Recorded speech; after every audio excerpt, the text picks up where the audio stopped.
పూర్వీ ప్రతి 3 లక్షల కొనుగోలుకు ఒక బంగారు నాణెం ఉచితంగా పొందండి. అండ్ రావు గారి ఇల్లు విషయానికే వస్తే మీ స్టేట్మెంట్కి ఆర్జీవీ స్టేట్మెంట్కి పూర్తిగా అసలు సంబంధం ఉండట్లేదు, వైరుధ్యం ఉంటుంది అన్నమాట.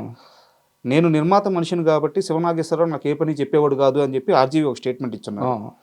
అసలు ఏ పని ఇచ్చినా ఆ పని సరిగ్గా చేయడు, ఏదన్నా వస్తువు ఇచ్చినా ఆ వస్తువు పోగొడతాడు, ఏదన్నా పని చెప్పినా పని చేయడు, కాబట్టి నేను పని ఇవ్వలేదని చెప్పి మీరు ఒక స్టేట్మెంట్ ఇచ్చున్నారు. అవును, ఈ రెండిట్లో నిజమేంటి? ఎప్పుడు కూడా నేను చెప్పింది నిజమని నేను అంటాను కదా.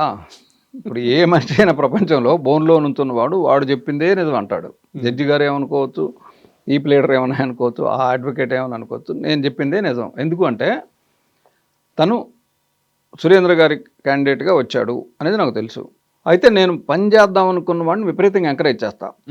ఒక సినిమాకే 3 సినిమాల పని నేర్పి పంపించగలను. మీరు ఉత్తేజన అడిగితే ఈ మాట చెప్తాడు. ఉత్తేజన మీరు ఇంటర్వ్యూ చేస్తే అతను వేరే చెప్తాడు. ఇప్పుడు ఇక్కడ రాముని నేను ఒక 3-4 రోజుల్లో అబ్జర్వ్ చేసా. అంటే ఇతను పని నేర్చుకుందామనే ఆలోచన కంటే కూడా బయట తిరగటం, అబ్జర్వేషను, రేవత్తో మాట్లాడటం, తర్వాత జయసూద గారితో మాట్లాడటం, ఇలాంటివి ఎక్కువ చేసేవాడు. కాబట్టి ఒకసారో 2 సార్లు ఎడిటింగ్ రిపోర్ట్ ఇచ్చి ఓకే అని టేక్ రాయమంటే అది ఎక్కడ పెట్టాడో తెలియదు తనకి. ఇక అందుకని ఈ నమ్మదగ్గ వ్యక్తి కాదు అని నేను ఇప్పటికీ అదే చెప్తా. సురేంద్ర గారి ద్వారా వచ్చిన మనిషిగా ఒక రెస్పెక్ట్ ఉంటే ఉండుండొచ్చు, అలాగని మిగతా వాళ్ళగా నువ్వు ఇక్కడి నుంచి వెళ్ళడానికి లేదు అలా ఏమల్లా.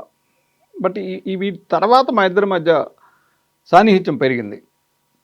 అండ్ శివ విషయానికి వస్తే కథపరంగా చూసుకుంటే శివలో పెద్ద ట్విస్ట్లు అలాంటివి ఏమి ఉండవు, ఒక సింపుల్ స్టోరీ. అవును, బట్ శివలో అద్భుతం ఏంటంటే ఆ క్యారెక్టరైజేషన్, హీరో క్యారెక్టరైజేషన్ కానీ విలన్ క్యారెక్టరైజేషన్ కానీ, సో వాటిని డీల్ చేసిన విధానం కానీ.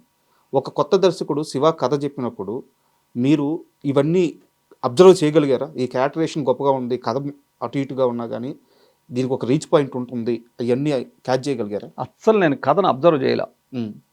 ఆయన నాకు షార్ట్లతో చెప్పేవాడు. Okay, burning tip of a cigarette అనేవాడు. Tight close, burning tip of a cigarette అంటే ఒక దశలో అంటే అది ఎలా అయిపోయిందంటే వంశీ, తేజ వీళ్ళు రేపేం సీన్ అంటే పగల షూటింగ్ చేస్తూ నైట్ ఎఫెక్ట్లో ఇంకో సీను.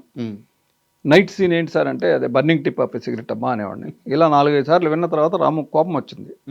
ఆయన ఇంకెప్పుడు అలా అనొద్దు, దాన్ని ఇన్సల్ట్ చేస్తున్నారు మీరు అంటే. నాకు ఆ సీన్ వాళ్ళకి గుర్తుండడం కోసం ఇలా చెప్పా. అలా షార్ట్ బై షార్ట్ చెప్పేవాడు. సో దీనిలో నేను ఎప్పుడు కథని జడ్జ్ చేసి ఈ సినిమా ఆడుతుందని కానీ ఈ సినిమా ఆడదని కానీ ఏం లేదు. ఇందాక కూడా పొద్దున నేను తనతో మాట్లాడుతున్నప్పుడు చెప్పింది ఏంటంటే ఒక రకమైన హిప్నాసిస్లో ఉన్నారు టీం అంతా. ఒక వ్యక్తి హిప్నాసిస్ కండిషన్లో లేడు పూర్తిగా, ఒక వ్యక్తి సగం అటు ఇటుగా ఆసిలేటింగ్గా ఉన్నాడు. ఆ పూర్తిగా హిప్నటైజ్ అవ్వని మనిషి ఫైట్ మాస్టర్ రాజు, అటు ఇటుగా ఆసిలేట్ అయిన వాడిని నేనే. అది కొంతేమో ఆయన చెప్పినట్టు ఆయనకి ఏం కావాలో అది అరేంజ్ చేయగలగడం అనేది ఎక్కువ ఉండేది. ఇది కాకుండా నా లోపల ఉన్న ఎక్స్పీరియన్స్డ్ కో డైరెక్టర్ వాడు మరొక మాట చెప్పేవాడు. సో ఈ రెంటిని బ్యాలెన్స్ చేసుకుంటూ నేను పనిచేశాను.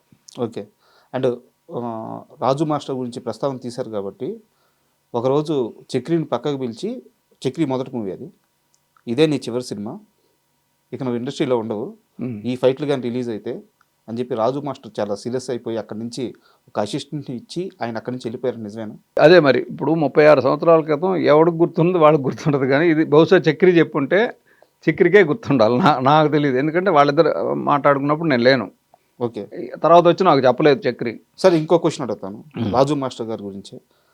ఒకానొక టైంలో రాజు మాస్టర్ చాలా బరస్ట్ అయిపోయారు. ఒక కొత్త కుర్రాడు వచ్చి నాకేంది చెప్పేది, ఒక యుగో లెవెల్కి వెళ్ళిపోయారు. ఇద్దరి మధ్య చాలా వాడివేడిగా నడిచింది, కానీ బట్ కూల్గా సినిమా అయితే నడిచింది, కానీ ఇద్దరికి అసలు పడలేదు అని చెప్పేసి ఒక టాక్. నిజమేనా? ఇది కొంత నిజం, కొంత సైకలాజికల్ డిఫరెన్స్ ఉంది వాళ్ళిద్దరి మధ్య. బట్ ఎప్పుడు హార్ష్గా మాట్లాడుకున్న సంఘటనలు లేవు నాకు తెలిసి. నాకు గుర్తున్నంత వరకు, ఎందుకంటే నేను లేకుండా ఒక షాట్ కూడా అంతే తీయబడలేదు. నేను అన్ని షాట్లకు ఉండేవాడిని. ఒక దశలో రాము నేను కనపడకపోతే ఎక్కడికి వెళ్ళారు నాసిరావు మీరు, నేను ప్యానిక్ అవుతాను మీరు కనపడకపోతే అనేవాడు. అంటే నేను అంత ఒకరోజు ఎప్పుడో భోజనాలు చేయడానికి 4 అసిస్టెంట్ డైరెక్టర్లని 4 కెమెరా అసిస్టెంట్లు తీసుకుని బయటికి వెళ్ళి భోంచేసి వచ్చాం. ఎందుకంటే అక్కడ చైర్లు కంఫర్టబుల్గా కూర్చోడానికి చైర్లు లేవు. అసిస్టెంట్ డైరెక్టర్లు కెమెరా అసిస్టెంట్లు వచ్చేసరికి చైర్లు అయిపోయాయి. ఇది వేరే కథ, ఇది చాలాసార్లు చెప్పా. సో ఆ 10 నిమిషాలు లేటుగా కావాలని వచ్చాం. అప్పుడు కూడా తను ఎక్కడికి వెళ్ళారు మీరు చెప్పకుండా అనేవాడు. దానిలో చిన్న ఇది ఉండేది. ఇప్పుడు రాజు మాస్టర్ విషయానికి వస్తే, రాజు మాస్టర్కి డే 1 అర్థమైపోయింది తనకేం కావాలో అదే తీసి ఇవ్వాలి అని.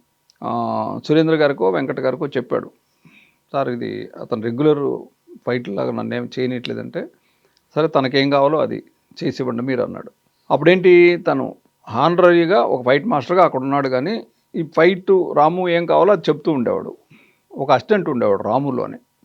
రామును పిలిచి, అరే ఆయనకి ఏం కావాలో చూడరా, ఆయనకి ఏం కావాలంటే అది చేసి పెట్టు అని. కొంచెం ఆయనకి ఈ పొట్ట కొంచెం పెద్దగా ఉంటుంది. అక్కడ ఉన్న అంబాసిడర్ కారు వైపు పొట్టని దాని మీద ఆనించి అడుదిరిగి నుంచునేవాడు. షార్ట్ మేము ఎటు ఉండేవాడు. ఇంతకుమించి వైల్డ్గా రియాక్ట్ అయ్యి ఒకళ్ళనొకళ్ళు దూషించుకొని లేకపోతే పరుషంగా మాట్లాడుకొని ఏ సందర్భం లేదు. నమ్మకం లేదు అతనికి, ఈ సినిమా ఆడదు అని ఆయన ఫిక్స్ అయిపోయాడు. రాముల్ని అప్పచెప్పి అతనికి ఏం కావాలంటే అది తీసివు. వర్క్ ఎథిక్ ప్రకారం అక్కడైతే ఉన్నారు, కానీ ఉన్నాడు అంతే. బాడీ ప్రెజెన్స్ అంతే. అండ్ ఇంకోటి ఏంటంటే ఆయనకి ఇదంతా కొత్త కూడా. ఇప్పుడు రాజు మాస్టర్గా విడిగా నేను చెప్పాలంటే అప్పుడున్న ఫైట్ మాస్టర్లో one of the best fight master. అంతే. ఎందుకు అంటే డైరెక్టర్ కానీ ప్రొడ్యూసర్ కానీ లేకపోతే వాళ్ళిద్దరూ అనుకోను, కానీ ఈ ఫైట్ నాకు 150 ఫీట్లో కావాలంటే అంతే లెంగ్త్లో తీసిచ్చేవాడు. ఒకరోజు అంటే ఒక రోజులోనే ఫైట్ తీసి ఎడిట్ చేసి ఇచ్చేవాడు. అంత రెప్యుటేషన్ ఉన్న మాస్టర్. సో ఇక్కడికి వచ్చేసరికి పూర్తిగా ఆయన శైలి కాదు, భిన్నం అది. అండ్ ఒక స్ట్రైట్ క్వశ్చన్, ఆర్జీవీకి బ్లాక్ మ్యాజిక్ వచ్చా? బ్లాక్ మ్యాజిక్ రాదు, కానీ హిప్నాటిజం వచ్చేమో అని మేము హిప్నాసిస్కి లోనయ్యామని అంటున్నా. నేను అవ్వలేదు, పూర్తిగా అవ్వలేదు. రాజు మాస్టర్ అసలు అవ్వలా, మిగతా అందరూ అయ్యారు, ఇంక్లూడింగ్ నాగార్జున. బేసిక్గా ఫండమెంటల్గా తెలియకుండా రాలేదు. ఎందుకంటే తను అంతకుముందు కలెక్టర్ గారు అబ్బాయి షూటింగ్లో ఉన్నాడు, విజయ్ అనే సినిమా షూటింగ్లో ఉన్నాడు, రావు గారి సినిమా. అంటే ఈ 3 సినిమాల్లో తను కనుక అబ్జర్వ్ చేసి ఉంటే షాట్ ఎలా జరుగుతుంది, షాట్ చెప్పినప్పుడు డైరెక్టర్ ఎలా చెప్పాలి, ఏం చెప్పాలి అనేది ఇవేవి తను బ్రెయిన్లోకి తీసుకోవాలా. గోపాల్ రెడ్డి రైటింగ్ అంతా అయిపోయిన తర్వాత ఆర్డర్ అన్నాడు, వెంటనే అతను కూడా ఆర్డర్ అని అరిచాడు. సో అక్కడ ఆర్జీవీ గారికి ఇలాంటివన్నీ తెలియదు. సో అలాంటి ఒక మనిషిని నాగార్జున గారు నమ్మారు, వెంకట గారు నమ్మారు, సురేంద్ర గారు నమ్మారు, మీ టీం నమ్మింది, ఆర్టిస్టులు నమ్మారు. సో బ్లాక్ మ్యాజిక్తోనే వీళ్ళందరినీ ఒప్పించాడు ఆర్జీవీ అని చెప్పి చాలామంది అంటుంటారు.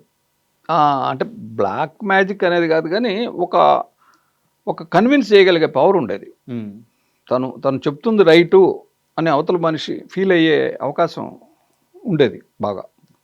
అండ్ శివ షూట్ జరిగేటప్పుడు ఫస్ట్ టైం వీడు మామూలుడు కాదు, సంథింగ్ స్పెషల్ అని మీరు ఫీల్ అయిన ఆ డే ఏంటి? ఏ షాట్ అప్పుడు కానీ ఏ సీన్ అప్పుడు కానీ మీకు ఆ ఫీల్ వచ్చింది? ఈ క్వశ్చన్కి ఆన్సర్ లేదు. వీడు మామూలుడు కాదు, ఏమైనా చేయగలడు అని తనకి ఏం కావాలో అవి చేయించుకుంటున్నాడు. కాబట్టి నేను దానికి ముందే అనుకున్నా, ఇది తన దగ్గరికి వద్దాం అనుకున్న దానికి ముందే, ఇది మా ఇద్దరికి మధ్య వచ్చిన ఇంటరాక్షన్. రావు గారి టైంలో మేము హర్ష హోటల్లో ఉండేవాళ్ళం, ఆయన ఇక్కడ పంజగుట్టలో ఉండేవాడు. తను దింపడానికి ఆ కారులో నేను వస్తే కార్ డ్రైవర్ అక్కడ వెయిట్ చేస్తుంటే మేము ఇద్దరం కూర్చొని గంటలు చెప్పేవాడు. అప్పుడు అనుకున్నాను నేను, ఇతనికి నాలెడ్జి, విపరీతమైన నాలెడ్జ్ ఉంది హాలీవుడ్ సినిమాల పట్ల.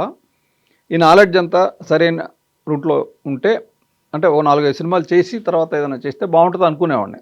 అంతేగాని ఈ సినిమా జరుగుతున్న పర్టికులర్ ఏ షాట్లో నేను అట్లా అనుకోవాలి. Subscribe iDream Media. Please do subscribe to iDream. Please subscribe to iDream Media. For best entertainment and information, please subscribe iDream. And don't